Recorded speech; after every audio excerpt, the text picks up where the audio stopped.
Filiale fruits et légumes SARL, et nous sommes en phase production. Voilà, nous produisons des salades de fruits. Voilà. Nous avons actuellement 4 variétés, la pastèque, l'ananas, et la papaye et la mangue.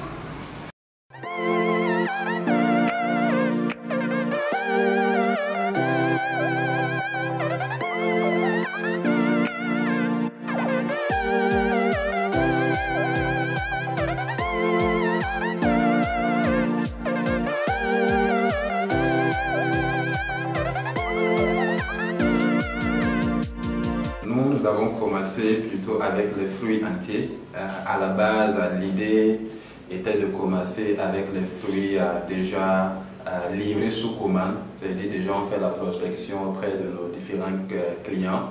Et ceux qui sont intéressés par nos services, on peut constituer des paniers de fruits et puis les livrer.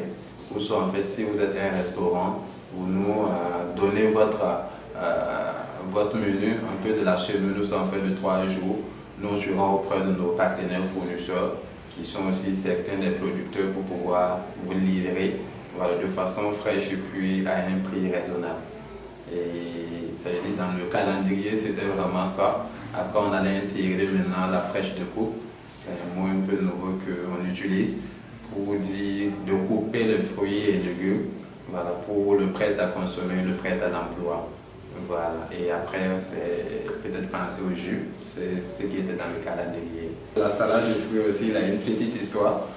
Je pense que le fait qu'on livrait le panier de fruits hautes, une fois moi je suis allé livrer une personne, puisqu'on avait constitué son panier de la banane, l'ananas, la papaye et tout. Puis une deuxième fois, la personne me recommande, mais j'arrive un peu étonné, je trouve qu'il a toujours quelques fruits qui sont toujours là. Je lui pose la question, mais vous n'avez pas fini de commander? Il dit, bon, sérieusement, l'ananas, lui, il n'est vraiment pas amoureux de ça. C'est vrai qu'il aime en fait consommer, mais le temps de couper, on a vu que bon, il y avait vraiment possibilité de travailler avec. Mais nous, on avait regardé que dans les pays un peu développés, c'est en rayon, ça se passe. Il faut des supermarchés déjà qui ont des rayons en fait un peu froids. Alors que malheureusement au Burkina, c'est pas ça. Donc il fallait qu'on trouve une idée pour commencer. Et on a dit pourquoi pas utiliser des glaciers pour proposer aux uns aux autres. Je pense que pour la première fois qu'on produisait, c'était comme je l'ai dit déjà. 20 kits. Voilà, 20 kits. À la base, on était un peu des commerciaux d'une structure qui fait un peu la vente ambulante des produits médicaux et tout. Voilà. Mais avec les différentes sorties, souvent la rencontre de la nature et tout, bon, on a été touché par pas mal de situations. Tu arrives, tu trouves des producteurs qui finissent le produit, mais réellement pour écouler le produit, c'est difficile. Donc l'idée est vraiment venue de ça. Comment nous pouvons en fait s'insérer avec notre stratégie commerciale pour permettre en fait à certains producteurs de ne pas assez perdre.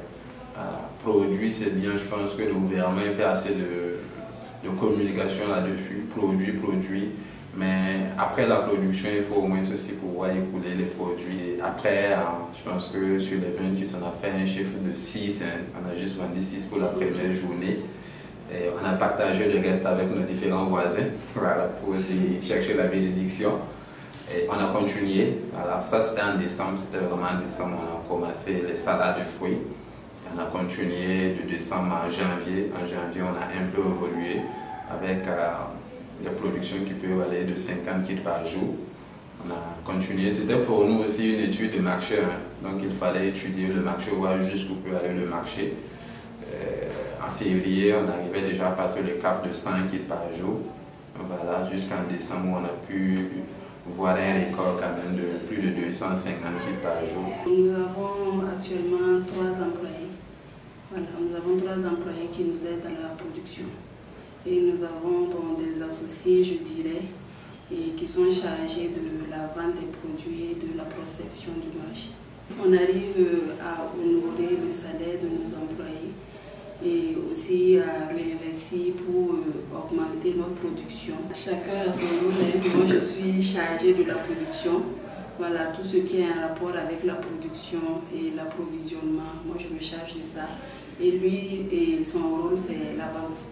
La vente et puis la prospection et tout ce qui concerne comment le produit doit être écoulé. Voilà, lui se charge de ça. Les années à venir, nous comptons s'exporter un peu dans les autres villes, notamment Bobo-Dioulasso pour la première fois. Après, ça sera Tenkodoro et Zignari qui est à côté aussi, qui déroge pas mal aussi de personnes. Et après ça, je pense que à l'horizon de la fin 2022, début 2023, on a vraiment pour ambition la Côte d'Ivoire pour des raisons stratégiques en même temps. Parce que en matière de fruits, il y a des fruits là-bas que nous n'avons pas ici et que beaucoup en demandent.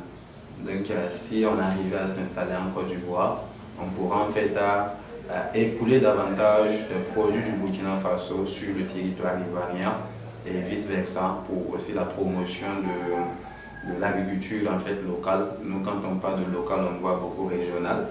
Voilà, donc c'est vraiment mettre la synergie entre la Côte d'Ivoire et le Burkina en matière vraiment de fruits et légumes. Et les autres pays de la sous-région. On veut vraiment s'imposer dans 5 ans comme la référence de la fraîche de Copa en Afrique. Ceci est une publication de Infowakat.net et d'entreprendrefaso.com dans le cadre du projet Ecomédia avec l'appui de la Chambre de commerce et d'industrie du Burkina Faso.